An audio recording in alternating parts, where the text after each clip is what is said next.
Welcome दोस्तों, बहुत बहुत स्वागत है आज के नए वीडियो में। आज हम बात करेंगे एक बहुत ही इंटरेस्टिंग टॉपिक पे जिससे आपकी ट्रेडिंग जर्नी में बहुत कुछ हेल्प मिलने वाली है। और इस टॉपिक का नाम है सपोर्ट एंड रेजिस्टेंस। तो आपको कितना पता है सपोर्ट एंड रेजिस्टेंस के बारे में, आप कितना जानते हैं, उन चीज़ों को आप थोड़ा साइड में रखिए और जो मैं आज बता रहा हूँ उस चीज़ को सुनिए और पूरी वीडियो देखिएगा, ठीक है। एक भी पॉइंट मिस मत करिएगा क्योंकि यहाँ पर बहुत ही इन्फॉर्मेटिव वीडियो होने वाली है, बहुत ही ज़्यादा वैल्यू एडिट ये वीडियो होने वाली है। यहाँ पर आपको मैं स्टार्टिंग से ए टू जेड पूरी थ्योरी बताऊँगा सपोर्ट एंड रेजिस्टेंस की। आपको यहाँ पर नॉलेज मिलेगी कि आप अपनी ट्रेड को एग्जीक्यूट कैसे करेंगे। देखिए, स्टार्टिंग में लोगों को पता नहीं होता, ठीक है, चार्ट रीडिंग क्या होती है, चार्ट की इंपॉर्टेंस क्या होती है, प्राइस एक्शन की इंपॉर्टेंस क्या है। यहाँ पर मैं आपको हर एक पॉइंट के बारे में बताने वाला हूँ। तो चलिए शुरू करते हैं सपोर्ट एंड रेजिस्टेंस। तो आप लोग जानते हैं कि सपोर्ट एंड रेजिस्टेंस होता क्या है। तो सपोर्ट एंड रेजिस्टेंस क्या होता है? It is an area where supply and demand changes hand. ठीक है, सप्लाई और डिमांड जहाँ पर अपने हाथ एक दूसरे में बदलते हैं, उन चीज़ को हम बोलते हैं सपोर्ट एंड रेजिस्टेंस। देखिए, थोड़ा सा इन्फॉर्मेशन मैं दे देता हूँ। ये जैसे एक ये क्या है, एक रेजिस्टेंस है, ठीक है, और ये क्या हो गया, सपोर्ट हो गया। तो सपोर्ट, देखिए रेजिस्टेंस जैसे ही फेस हुआ, ठीक है, तो यहाँ पर ये वाला जोन क्या है, ये वाला जोन क्या है, सप्लाई जोन है और ये डिमांड जोन है। मतलब यहाँ पर सप्लाई दी जा रही है, ठीक है। जो लोग ऑलरेडी बाई कर चुके थे यहाँ पर, वो लोग निकल रहे हैं, उन्होंने सप्लाई दे दी है। तो मार्केट जो है, जो स्टॉक है, उसका प्राइस कैसा आया, नीचे आया। फिर यहाँ पर एक डिमांड जनरेट हुई, फिर स्टॉक ऊपर गया और इस तरीके से फिर एक रेजिस्टेंस, उसी पॉइंट पे वो रेजिस्टेंस फेस कर रहा है। देन फिर आया, इसी सपोर्ट पे आया, देन फिर यहाँ पर फिर से रेजिस्टेंस फेस कर रहा है, देन फाइनली ये ब्रेक किया। तो कहाँ पर क्यों ब्रेक करता है, किस तरीके से ब्रेकआउट पे हम अपनी ट्रेड को एग्जीक्यूट करना चाहिए हमें, और हमारे इंपॉर्टेंट लेवल्स क्या होंगे और हमारी साइकोलॉजी क्या होगी इस समय जब हम ट्रेड कर रहे हैं। तो ये जो नॉलेज है, इसको लेके हम लोग अपनी ट्रेडिंग साइकोलॉजी को कैसे जनरेट कर सकते हैं, कैसे बेटर कर सकते हैं, चलिए जानकारी लेते हैं। तो I hope supply and demand के बारे में आपको थोड़ा सा अंदाज़ा हो गया है। आगे भी हम इसके बारे में बात करेंगे। तो बेसिकली ये हो गया सपोर्ट एंड रेजिस्टेंस, जहाँ पर सिनेरियो सप्लाई एंड डिमांड का चेंज हो जाता है, ठीक है, चेंज हो जाता है, जहाँ पर एक दूसरे का प्राइस का चेंज आ जाती है। मतलब अगर हम बात करें तो बायर्स सेलर्स में कन्वर्ट हो जाते हैं और दूसरी जगह क्या होता है, सेलर्स बायर्स में कन्वर्ट हो जाते हैं। तो ये बहुत ही इंपॉर्टेंट टॉपिक है। चलिए सपोर्ट के बारे में देखते हैं। तो सपोर्ट आपको दिख रहा है, देखिए एक लाइन है, जैसे कि एक हॉरिजॉन्टल लाइन मैंने यहाँ पर ड्रॉ की है। तो इसको हम लोग सपोर्ट कैसे बोलेंगे। देखिए क्या होता है, सपोर्ट, सपोज़ यहाँ पर कोई प्राइस है, ठीक है, वो नीचे आया, जैसे कि मैंने अभी आपको एक चार्ट में दिखाया था। तो इस पॉइंट पे आके क्या हुआ, यहाँ पर डिमांड जनरेट हुई, ठीक है, यहाँ पर डिमांड मिली, फिर ये ऊपर गया, फिर इसी पॉइंट पे आया। तो एक पॉइंट ये हो गया, एक पॉइंट ये हो गया, ठीक है। इसी पॉइंट से जब हम इन दोनों पॉइंट को मिला देंगे, जहाँ से हम लोग देख रहे हैं कि बार बार स्टॉक ऊपर की तरफ जा रहा है, तो इस चीज़ को हम लोग बोलते हैं सपोर्ट लाइन, ठीक है। बहुत ही आराम से बेसिक से समझिए आप कि सपोर्ट क्या होता है, जहाँ से आपको आपकी डिमांड जनरेट होती है, ठीक है, जहाँ से आपकी डिमांड जनरेट हुई, और यहाँ पर डिमांड क्या होती है, वो सप्लाई से ज़्यादा होती है, ठीक है। तो जो सपोर्ट होता है वहाँ पर क्या होती है, demand is greater than supply. Supply कहाँ पर होती है, सप्लाई ऊपर की तरफ होती है, ठीक है। जो रेजिस्टेंस पॉइंट होता है, ऑलरेडी हम लोग देखे, अभी बात की उसी बारे में। चलिए बात करते हैं रेजिस्टेंस। अब रेजिस्टेंस क्या है, तो रेजिस्टेंस क्या होता है, देखिए स्टार्टिंग में कोई प्राइस यहाँ पर है ना, फिर ये ऊपर की तरफ जाता है और एक पॉइंट से ये रिजेक्ट करता है, प्राइस नीचे की तरफ आता है, देन फिर ऊपर की तरफ गया, देन फिर उसी पॉइंट से रिजेक्शन हुआ। अगर हम इन दोनों पॉइंट को मिला देते हैं, ठीक है, सपोज़ ये पहला पॉइंट है एंड ये सेकंड पॉइंट है, इन दोनों पॉइंट को मिला देते हैं तो एक लाइन हमें मिलती है जिसको हम लोग बोलते हैं रेजिस्टेंस लाइन। और ये जोन अगर सपोज़ थोड़ा सा बिग वगैरह बनता है और इस तरीके का जोन बन जाता है प्राइस का, तो इसको हम लोग बोलते हैं रेजिस्टेंस जोन हो गया, ठीक है। तो यहाँ पर क्या होता है, यहाँ पर सप्लाई जो होती है वो डिमांड से ज़्यादा होती है। क्या होती है, supply is greater than demand.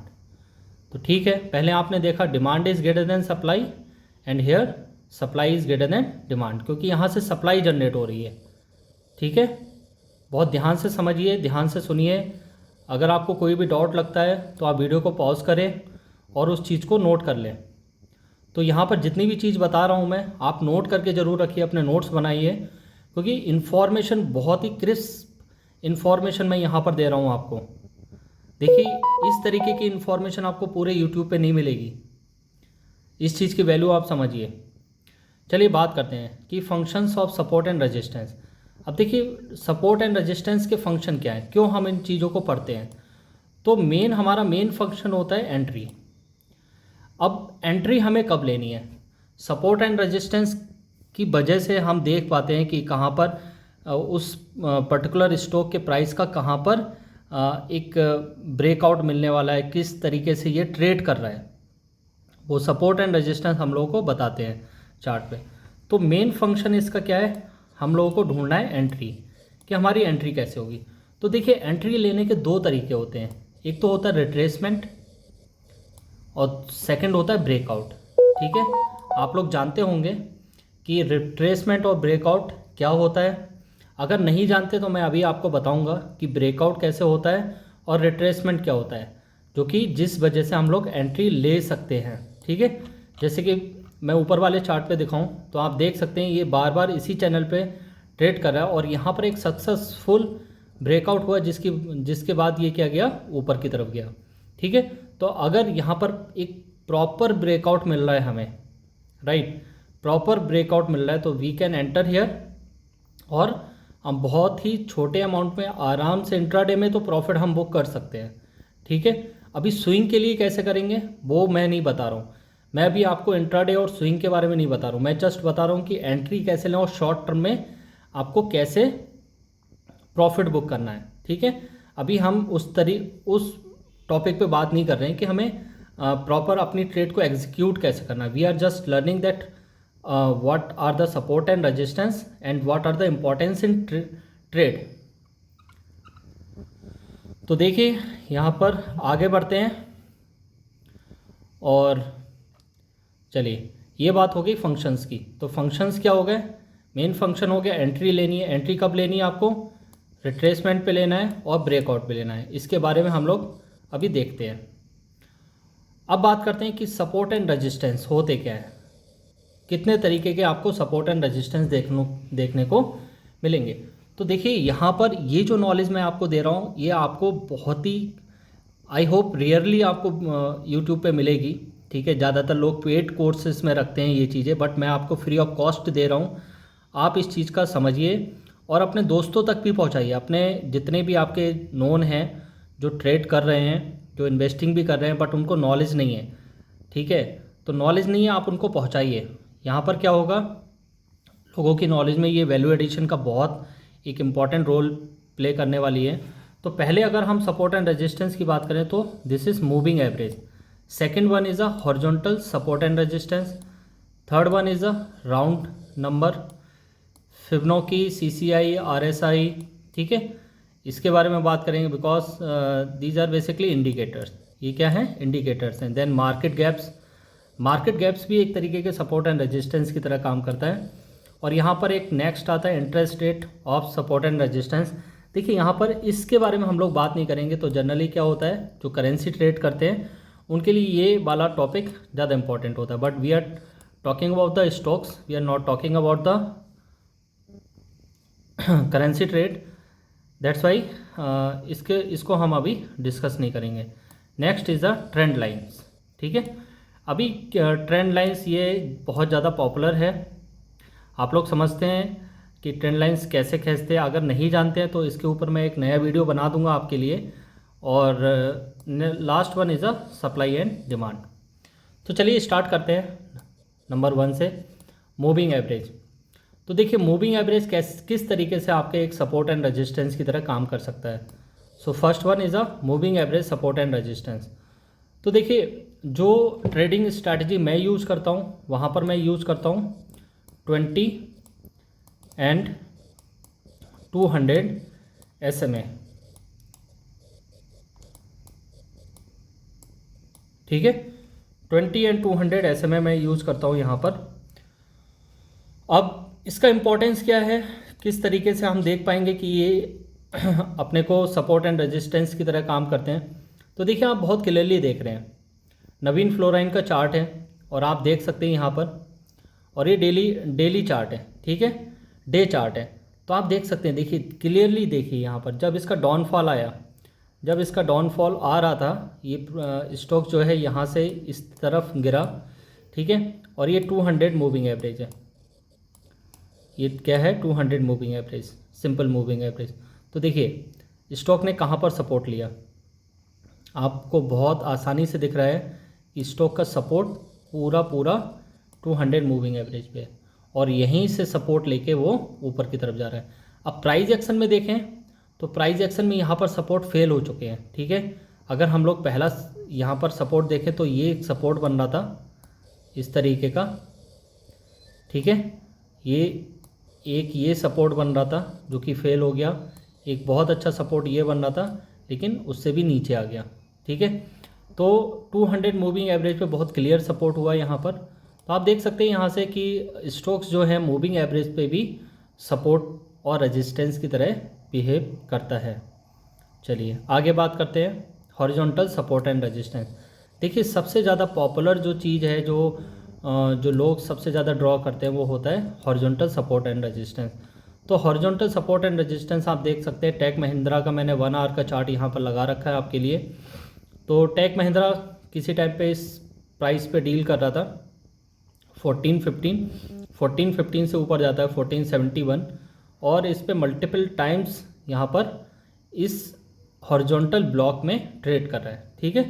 This is a horizontal channel, ठीक है। तो जो हॉरिजॉन्टल का अपसाइड जो लाइन है ना, अपसाइड जो प्राइस है, जो जहाँ से रिजेक्शन आ रहा है, वो आपका क्या कहलाएगा, हॉरिजॉन्टल रेजिस्टेंस, ठीक है। और जो बॉटम का है, देखिए यहाँ से रिजेक्शन हो रहा है, प्राइस बार बार क्या हो रहा है, यहाँ से यहाँ पर आके रिजेक्ट कर रहा है, ठीक है, ऊपर की तरफ जा रहा है, यहाँ से ऊपर की तरफ जा रहा है, ये ऊपर की तरफ जा रहा है। तो यहाँ से आप क्लियरली बोल सकते हैं कि this is an horizontal support, right. चलिए, तो ये हो गया हॉरिजॉन्टल सपोर्ट एंड रेजिस्टेंस। अब इसको किस तरीके से प्लॉट करें वो आपको चार्ट में देखना चाहिए, आपको क्लियरली दिख जाएगा। और एक मैं आपको सजेस्ट करूंगा, अगर आपको मतलब सपोर्ट एंड रेजिस्टेंस नहीं दिख पा रहे हैं क्लियरली, तो आप जो गलती कर रहे हैं वो आप कर रहे हैं, जो छोटा टाइम फ्रेम होता है 5 मिनट 15 मिनट, आप वो देखते हैं। तो एटलीस्ट मिनिमम आप 1 आवर का चार्ट को ज़रूर देखें, ठीक है। जो मिनिमम क्राइटेरिया है वो है 1 आवर का चार्ट, 1 आवर 4 आवर, इस तरीके के आप चार्ट अगर देखेंगे तो आपको बहुत ही क्लियरली प्राइस एक्शन की डिटेल्स पता चलेंगी। अगर आप 5 मिनट 1 मिनट 2-3 मिनट इस तरीके से देखेंगे तो आपको कुछ भी नहीं पता चलेगा, और आपकी ट्रेड का जो एग्जीक्यूशन होगा ना, वो फेलियर की तरफ ज़्यादा इंक्लाइन करेगा। सो आई होप आपको समझ में आ रहा है। नेक्स्ट बात आती है राउंड नंबर।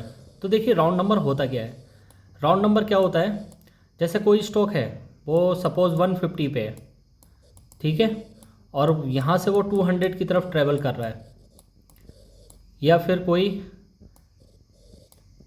970 पे है और वो 1000 की तरफ जा रहा है, 1000 की तरफ जा रहा है। तो आप देखना जब भी राउंड नंबर आता है ना, तो वहाँ से प्राइस को ऊपर जाने में बहुत दिक्कत आती है, ठीक है। ये राउंड नंबर का जो प्राइस है उसको क्रॉस करने में बहुत दिक्कत आती है। सपोज़ वो 2035 इस तरीके से पहुंच भी जाएगा, लेकिन most of the time you will find that it will come down very soon, ठीक है। अगर ये सस्टेन कर जाता है इसके ऊपर, सपोज़ 5 के ऊपर सस्टेन कर जाता है, तब तो ठीक है। लेकिन यहाँ पर प्रोबेबिलिटी बहुत ज़्यादा होती है कि वो 205 या 200 तक पहली बार तो यहाँ पर ही रिजेक्ट करेगा। जब आप देखोगे स्टार्टिंग में 200 पे बहुत ज़्यादा रिजेक्शन आएगा, कभी कभी 199 पहुँच जाएगा, 199.5 पहुँच जाएगा और रिजेक्ट कर जाएगा। तो इसमें लॉजिक क्या होता है, एक्चुअल में ये क्या होता है ना, एक साइकोलॉजिकल फैक्टर है, ठीक है। ये ट्रेडिंग साइकोलॉजिकल फैक्टर है। लोग यहाँ पर एक साइकोलॉजी बिल्डअप है कि राउंड नंबर पे अपने को प्रॉफिट बुक करना है, तो मैक्सिमम लोग क्या सोचते हैं कि यहाँ पर हमें प्रॉफिट बुक कर लेना चाहिए। बोला ना, ये कोई टेक्निकल फैक्टर नहीं है, ये एक साइकोलॉजिकल फैक्टर है। तो इसको आपको समझना पड़ेगा। देखिए, उसके लिए मैंने आपको एग्जांपल दे रखा है यहाँ पर। अगर मैं सोनाकॉम VLW की बात करूँ तो आप देख सकते हैं। देखिए 700 के पास कितने टाइम्स ये रिजेक्शन लिया है, 700 के पास में कितने बार रिजेक्ट किया है। ठीक है, तो आप देख सकते हैं the power of round number support and resistance. ठीक है, इसी तरीके से जब वो कोई स्टॉक फॉल करता है, ठीक है, कोई स्टॉक फॉल करता है, सपोज 220 से वो फॉल करने की चालू स्टार्ट करता है और नीचे की तरफ आता है, तो आप देखेंगे कि राउंड नंबर पे वो सपोर्ट लेता है। ठीक है, राउंड नंबर पे सपोर्ट लेता है, क्योंकि यहाँ पर भी वही चीज़ मैटर करती है, कोई टेक्निकल मैटर नहीं कर रहा है, एक साइकोलॉजिकल जो थीम है वही मैटर करती है कि 200 से नीचे नहीं आएगा या 200 पे हमें फ्रेश बाइंग करनी चाहिए, यहाँ से वो रिजेक्ट करेगा। तो ये क्या है, केवल एक साइकोलॉजिकल नंबर है। चलिए आगे बात करते हैं इंडिकेटर सपोर्ट एंड रेजिस्टेंस। अब इंडिकेटर देखिए, आप कोई भी इंडिकेटर यूज़ कर सकते हैं अपनी ट्रेडिंग में। आप यहाँ पर मूविंग एवरेज वगैरह यूज़ करते हैं, तो मूविंग एवरेज क्या है, आपको ट्रेंड बताता है। ठीक है, यहाँ आपको, क्योंकि these are the lagging indicators, तो आपको यहाँ पर क्या पता चलेगा, ट्रेंड पता चलता है कि भाई कि अप ट्रेंड है, डाउन ट्रेंड है, साइड वे है। उससे आपको बहुत ज़्यादा हेल्प तो नहीं मिलेगी, आपको ट्रेड करने के लिए बहुत ज़्यादा हेल्प नहीं मिलेगी, आपको एक साइड इंडिकेटर यूज़ करना ही पड़ेगा। ठीक है, अब वो साइड इंडिकेटर का इम्पॉर्टेंस क्या होता है, क्योंकि वो आपको बताता है कि आपका स्टॉक्स कहाँ पर डील कर रहा है, वो किस जोन में है। देखिए स्टॉक के 3 तरीके के जोन हो गए मान लो। एक हो गया, सपोज मैं बात करता हूँ हॉरिजॉन्टल, ये रेफरेंस लाइन में ले लेता हूँ। ठीक है, ये मैं बोल देता हूँ दिस इज एन, अगर इस लाइन से ऊपर जाता है तो ओवरबॉट जोन में जा रहा है, इस लाइन से नीचे आता है तो ओवरसोल्ड जोन में जाता है। ठीक है, this is an sideway zone. ठीक है, एक नॉर्मल प्राइस पे डील कर रहा है तो इस लाइन के साइडवे रहेगा। अगर इससे बहुत ऊपर जाता है तो ये ओवरबॉट जोन में चला जाता है, इससे बहुत नीचे आता है तो ये ओवरसोल्ड जोन में चला जाता है। तो इंडिकेटर आपको क्या बताता है कि अगर ये ऊपर चला गया है, ठीक है, ये CCI इंडिकेटर है, अगर ये बहुत ज़्यादा ऊपर चला गया है तो आपको क्या बताएगा कि ओवरबॉट है। ओवरबॉट होने से क्या है, यहाँ पर एक सेलिंग प्रेशर जनरेट होता है और आपको ये इंडिकेट करेगा that you should book a profit of percentage. ठीक है, आपको कंप्लीट प्रॉफिट तो नहीं बुक करना होगा, हो सकता है होप कि ये इससे भी ऊपर चला जाए, बट एक इंडिकेशन आ जाता है आपको ऊपर से, एक आपको इंडिकेशन दे देगा। सपोर्ट जैसे ये हाई बनाया था, ठीक है, तो ये हाई के पास आते ही आपको एक इंडिकेशन मिल जाएगा कि आप अपना प्रॉफिट भाई बुक कर लीजिए थोड़ा बहुत। ये जोन बहुत ज़्यादा ओवरबॉट जोन है, यहाँ से रिजेक्शन लेता है, तो आप यहाँ पर अपना प्रॉफिट बुक करिए। और अगर मैं बात करूँ डाउन साइड की, तो डाउन साइड में क्या है, आपको बता रहा है ओवरसोल्ड है, you can take your position here. ठीक है, आप अपनी यहाँ पर पोजीशन ले सकते हो और आप देख भी सकते हो कि इसके, अगर मैं इसको ऊपर की तरफ ड्रॉ करता हूँ तो ये इसका बॉटम पॉइंट बन रहा है। ठीक है, तो इसका बॉटम पॉइंट बन रहा है, ये बता भी रहा है कि ये क्या हो गया, ये यहाँ पर लोअर पॉइंट है और यहाँ पर आप पोजीशन ले सकते हैं। अगर मैं इसको देखूँ तो आपको इंडिकेट कर रहा है कितना, 672 73 के पास आपको इंडिकेट किया कि आप अपनी पोजीशन को ले लीजिए। और अगर आपने इसके अकॉर्डिंग पोजीशन लिए तो आप अभी सोनाकॉम का प्राइस देखिए। ठीक है, अभी आप सोनाकॉम का प्राइस देखेंगे तो 713 के पास पहुंच चुका है। देखिए 672 के आसपास आपको ट्रेड के लिए सिग्नल दिया। ठीक है, 672 के आसपास आपको ट्रेड के लिए सिग्नल दिया और अभी प्राइस है 713।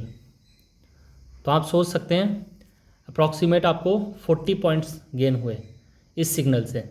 ठीक है, तो यहाँ पर एक डिमांड जोन आपको, जैसे कि जो सपोर्ट होता है वो क्या है, एक डिमांड यहाँ पर बताता है कि ओवरसोल्ड हो चुका है, यहाँ से रिजेक्शन आ रहा है, now you can take your entry. और यहाँ से आप देख सकते हैं, देखिए अगर मैं यहाँ पर भी आपको दिखाऊं, देखिए इस पॉइंट पे, या थोड़ा सा अगर आपको यहाँ पर भी जोन मिले तो आप इस पॉइंट पे भी देख सकते हैं कि आपको प्रॉफिट बुक करने को बोल रहा है। ठीक है, you should book your profit, right. तो सपोर्टिव इंडिकेटर्स हैं ये, आपको यहाँ से सपोर्ट एंड रेजिस्टेंस की भी जानकारी मिलती है और आपको अपनी ट्रेड एग्जीक्यूशन में भी हेल्प मिलती है। चलिए बात करते हैं मार्केट गैप्स की। मार्केट गैप्स एक सपोर्ट एंड रेजिस्टेंस की तरह किस तरीके से बिहेव करते हैं, तो यहाँ पर मैंने चार्ट लिया निफ्टी 50 का। अब आप यहाँ से देखेंगे, देखिए मार्केट 18,053 18,053 पे था, ठीक है। 18,053 से क्या हुआ, ये गैप डाउन ओपनिंग हुई और गैप डाउन के बाद क्या हुआ, यहाँ से रिट्रेस करके ये ऊपर की तरफ गया और आप देख सकते हैं, देखिए किस पॉइंट तक गया, केवल इस पॉइंट से फिर से रिजेक्शन किया, रिजेक्ट किया ना, ठीक है, नोट करके रखिए, यहाँ से रिजेक्ट किया, ओके क्लियर। अभी आप यहाँ पर देखिए मार्केट प्रीवियस डे में इस लेवल पे था और गैप अप ओपनिंग हुई, गैप अप ओपनिंग के बाद रिजेक्शन किया, कहाँ तक आया, यहाँ तक आया, ठीक है, फिर ऊपर की तरफ गया। तो देखिए ये लॉजिक जो है आपका 60-70% आपको बैठेगा, आपका यहाँ पर लॉजिक क्लियर रहता है। तो क्या होता है, जब गैप डाउन ओपनिंग होती है उसके बाद अगर प्राइस रिजेक्ट करता है तो जो जहाँ से ये गैप डाउन हुआ था ना, वो एक रेजिस्टेंस की तरह फेस होता है, वो क्या करता है, रेजिस्टेंस की तरह डील करता है। और जब ये गैप अप ओपनिंग होती है उसके बाद नीचे की तरफ रिट्रेस करता है, जो लोअर पॉइंट है, ठीक है, उसको आप एक सपोर्ट की तरह मान सकते हैं। मैक्सिमम टाइम आप इस तरीके के लॉजिक्स देखेंगे, ठीक है। मैं कह रहा हूँ ना, प्रॉबिलिटी 100% तो किसी भी लॉजिक की नहीं होती है, लेकिन आपको 70-75% आपको ये लॉजिक्स ट्रू होते हुए लगेंगे, ठीक है। मार्केट में 100% कुछ भी लॉजिक परफेक्ट नहीं होता है, ये चीज़ आपको पता भी है। तो चलिए आगे बात करते हैं ट्रेंड लाइन की, जो कि बहुत ही ज़्यादा पॉपुलर है, बट लोग नहीं जानते कि ट्रेंड लाइन एक्चुअल में किस तरीके से ड्रॉ करें और उनके लॉजिक्स में किस तरीके से वर्क होता है। तो ट्रेंड लाइन भी क्या होती हैं, एक सपोर्ट एंड रेजिस्टेंस की तरह काम करती हैं, ठीक है, सपोर्ट एंड रेजिस्टेंस की तरह काम करती है। अब यहाँ पर देखिए जीएम ब्रूज का मेरे पास एक, अब यहाँ पर देखिए मैंने यहाँ पर जीएम ब्रूवरीज का स्टॉक लेके रखा हुआ है। तो अपसाइड जो ट्रेंड लाइन है, very clearly you can see here, ये अपसाइड है और ये डाउन साइड ट्रेंड लाइन है, ठीक है। अब क्या हो रहा है, आप स्टॉक को देख सकते हैं, स्टॉक बहुत ही क्लियर बिहेवियर कर रहा है इस ट्रेंड लाइन के जोन में, ठीक है। नीचे की तरफ ये क्या करता है, प्राइस यहाँ से डिमांड जनरेट हो जाती है और ऊपर की तरफ जाता है, ऊपर से क्या होता है, एक सप्लाई जनरेट हो जाती है, वो नीचे की तरफ आता है, फिर डिमांड जनरेट होती है, फिर ऊपर की तरफ जाता है। तो दोस्तों ये बहुत ही इम्पॉर्टेंट्स है कि आप देखिए, मैंने अपने चार्ट पे अलर्ट लगा के रखा हुआ था, ठीक है। और इस पॉइंट पे मैं बताऊं, मैंने अपनी ट्रेड को एग्जीक्यूट भी किया था इंट्राडे में। जैसे ही उसने मुझे यहाँ पर अलर्ट दिया था कि it is not crossing the trend line, I just took entry here and book my profit with in 2 minute, ठीक है। और मुझे यहाँ पर approximate if I would say 20-25 points मुझे मिले थे, ठीक है। तो 20-25 पॉइंट्स आपको 2 मिनट में मिल रहे हैं, तो बहुत अच्छा है। बट आपको क्या करना पड़ेगा, अलर्ट लगाने पड़ेंगे आपकी ट्रेंड लाइंस पे, ठीक है। और ट्रेंड लाइंस एग्जैक्ट होनी चाहिए आपके पास, ठीक है। ऐसा नहीं कि आप कहीं से भी कुछ भी ट्रेंड लाइंस को ड्रॉ कर लेंगे। तो मैंने आपको बताया था कि आप किसी भी चार्ट को अगर एनालाइज करते हैं तो आपके पास जो चार्ट होना चाहिए ना, मिनिमम 1 आवर का होना चाहिए, ठीक है।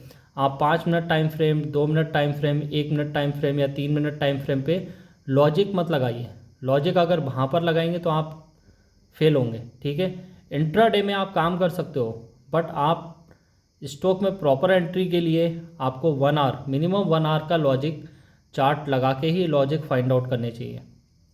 तो ये बात होगी trend lines, support and resistance. तो ऊपर की लाइन क्या कर रही है, एक रेजिस्टेंस की तरह फेस कर रही है, नीचे की लाइन एक सपोर्ट की तरह यहाँ पर एक्ट कर रही है, राइट।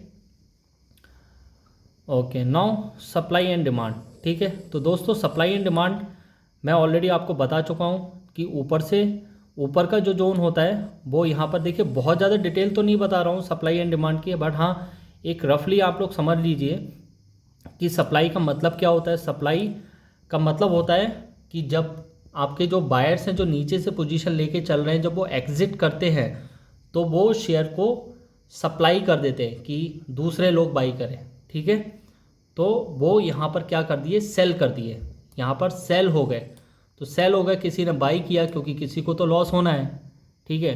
तो लोगों ने होप लगाया कि इस पॉइंट से ऊपर की तरफ जाएगा, बट क्या हुआ, मैक्सिमम लोगों ने अपने यहाँ पर शेयर को सप्लाई कर दिया कि you can by my shares. तो यहाँ पर जो बायर्स थे जिन्होंने पोजीशन यहाँ पर ली थी वो यहाँ पर निकल गए, ठीक है, वो यहाँ निकल गए। और क्या हुआ, स्टॉक नीचे की तरफ आया, देन फिर नीचे की तरफ आया। तो जो लोग ऊपर फंसे हुए थे, जिन्होंने ऊपर की तरफ देखा, बाई किया था, वो लोग कब तक वेट करेंगे। तो वो लोग क्या हुए, उन्होंने यहाँ पर अपने स्टॉप लॉस लगा रखे थे, ठीक है। यहाँ कहीं उन्होंने स्टॉप लॉस लगाया मान लो, तो उनका क्या हुआ, स्टॉप लॉस हिट हो गया। तो यहाँ से वहाँ पर उन्होंने सेल कर दिया, और जब उन्होंने सेल किया तो फ्रेश बाइंग भी आएगी, ठीक है। तो यहाँ से डिमांड भी जनरेट हुई, राइट। तो यहाँ से जब अच्छी डिमांड जनरेट हुई, क्योंकि बहुत बड़ी क्वांटिटीज़ यहाँ पर जब सेल करी गई थी तो बहुत बड़ी बाइंग भी हुई थी। और यहाँ से डिमांड जब उन्होंने यहाँ पर सप्लाई रिलीज़ करी तो यहाँ से एक बड़ी डिमांड आएगी। तो देखिए डिमांड और सप्लाई क्या होता है, जब सप्लाई बहुत ज़्यादा होगी तभी तो प्राइस नीचे की तरफ आएगा ना। जब डिमांड बहुत ज़्यादा होगी तभी तो प्राइस ऊपर की तरफ जाएगा ना। तो यहाँ से आप देखिए ये सप्लाई जोन बनता है and this will be the demand zone, right. तो इसको हम लोग बोलते हैं सप्लाई एंड डिमांड। रफली आप लोगों को बता देता हूँ, वैसे तो ये बहुत बड़ा कॉन्सेप्ट है, बट मैंने आपको रफली बता दिया कि सप्लाई क्या होती है और डिमांड क्या होती है, ठीक है। तो आगे बात करते हैं, अभी एंड करने ही वाले हैं हम लोग। When will support and resistance not work, support and resistance कहाँ पर काम नहीं करेंगे। तो देखिए सपोर्ट एंड रेजिस्टेंस यहाँ पर काम नहीं करेंगे जब high impact news and event होगी, राइट। मार्केट में आपने देखा होगा, अगर किसी के फाइनेंशियल रिजल्ट्स आ रहे हैं या फिर कंपनी में कुछ भी बड़ी इवेंट होने वाली है, लाइक एक्विजिशन हो रहा है या बहुत बड़े ऑर्डर मिलने वाले हैं, तो वहाँ पर आपके सपोर्ट एंड रेजिस्टेंस वर्क नहीं करते हैं। मैक्सिमम टाइम आप देख सकते हैं, अगर सपोज़ किसी कंपनी का बहुत अच्छा फाइनेंशियल रिजल्ट आया है तो वहाँ पर एक साइकोलॉजी बन जाती है, बायर्स बहुत ही ज़्यादा एक्टिव होते हैं, या बहुत ही ख़राब रिजल्ट आता है तो वहाँ पर सेलर्स क्या होते हैं, वो एक्टिवेट हो जाते हैं और नीचे की तरफ उसको गिरा देते हैं। तो इस टाइम पे आपके सपोर्ट एंड रेजिस्टेंस का लॉजिक नहीं लगता है। कंपनी के अर्निंग अनाउंसमेंट की बात है, मेजर कैपिटल फ्लो की बात है, और सबसे मेन बात है लूज़ पेशेंस। जब आप पेशेंस लूज़ कर देते हैं ना, तब तो सपोर्ट एंड रेजिस्टेंस कभी काम ही नहीं करेगा। क्योंकि सपोर्ट एंड रेजिस्टेंस यहाँ पर हम लोग पढ़ रहे हैं अपनी एंट्रीज़ को परफेक्ट करने के लिए, लेकिन आप लोगों के पास पेशेंस नहीं है, ठीक है। तो आपके लिए सपोर्ट एंड रेजिस्टेंस कुछ है ही नहीं, क्योंकि आपको तो अभी के अभी एंट्री लेनी है। स्टॉक देखा नहीं कि एंट्री में घुस जाओ, ठीक है। तो जब भी आप पेशेंस लूज़ करोगे तो आपका सपोर्ट एंड रेजिस्टेंस का कोई मतलब नहीं है। नाउ वेरी इंपॉर्टेंट चीज़ that how you will find the high probability trades. आपकी जो ट्रेड है वो हाई प्रोबेबिलिटी कब होगी, तो by using price action strategy. आप प्राइस एक्शन की स्ट्रैटेजी यूज़ करिए, जिस तरीके से चार्ट प्रिपरेशन मैं करता हूँ। कन्फर्मेशन ऑफ ट्रेड, आप ट्रेड का कन्फर्मेशन होने दीजिए, ठीक है। अगर आपको पता नहीं है ट्रेड का कन्फर्मेशन कैसे करें तो आप मुझे कमेंट बॉक्स में ज़रूर बताइए, and this is a very important topic, right. आपको पता नहीं है कि ट्रेड का कन्फर्मेशन कब होता है। आप इंडिकेटर, प्रॉपर इंडिकेटर यूज़ करिए, हायर टाइम फ्रेम यूज़ करिए, और यूज़ द रिसेंट डेटा। अगर आप 20 साल के डेटा से आपकी करंट की जो ट्रेड है उसको लॉजिक लगाएंगे तो आपका कुछ नहीं होने वाला, ठीक है। आप 2 साल 3 साल पुरानी अगर डेटा से एनालाइज करें कि यहाँ पर सपोर्ट थे, यहाँ पर रेजिस्टेंस है, now it is giving the breakout at this level, तो नहीं होगा। या यहाँ पर 2 साल पहले का सपोर्ट है, तो देखिए मार्केट बहुत डायनेमिक है, यहाँ पर जो रिसेंट डेटा होता है ना वही काम करता है, ठीक है। तो always use the recent data. आप 1 हफ्ते तक का ले सकते हो, ठीक है, लेकिन बहुत ज़्यादा पीछे नहीं जाना चाहिए। लेकिन देखिए ये टॉपिक बहुत इंपॉर्टेंट है, इसके बारे में आप मुझे कमेंट में ज़रूर बताइए कि आपके ट्रेड का कन्फर्मेशन क्या होता है। ट्रेड कन्फर्मेशन क्या होता है, ट्रेड को कैसे कन्फर्म करें कि हमें एंट्री लेनी ही है, क्योंकि यहाँ पर देखिए मैं इस वीडियो में आपको एंट्री लेने के लिए नहीं बोल रहा हूँ, ठीक है। मैं आपको जस्ट यहाँ पर बता रहा हूँ कि आपके सपोर्ट एंड रेजिस्टेंस क्या होते हैं। सपोर्ट एंड रेजिस्टेंस से केवल आपको एंट्री नहीं मिलेगी, केवल और केवल सपोर्ट एंड रेजिस्टेंस से एंट्री नहीं मिलेगी, ध्यान रखिएगा।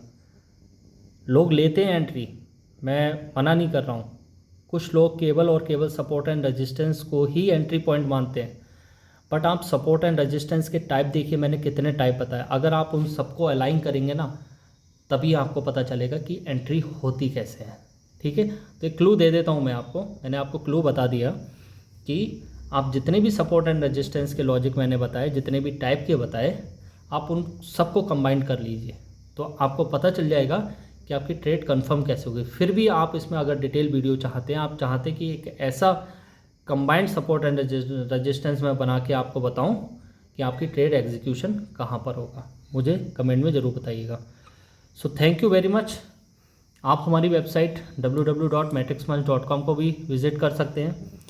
अगर आप हमारे इंस्टाग्राम से अभी भी नहीं जुड़े हैं तो जुड़ जाइए, ये उसका लिंक है, ठीक है। आप देख सकते हैं यहाँ पर। और बहुत ही इम्पॉर्टेंट एक इन्फॉर्मेशन, बहुत ही ज़्यादा इम्पॉर्टेंट, ठीक है, इससे ज़्यादा इम्पॉर्टेंट कुछ नहीं है।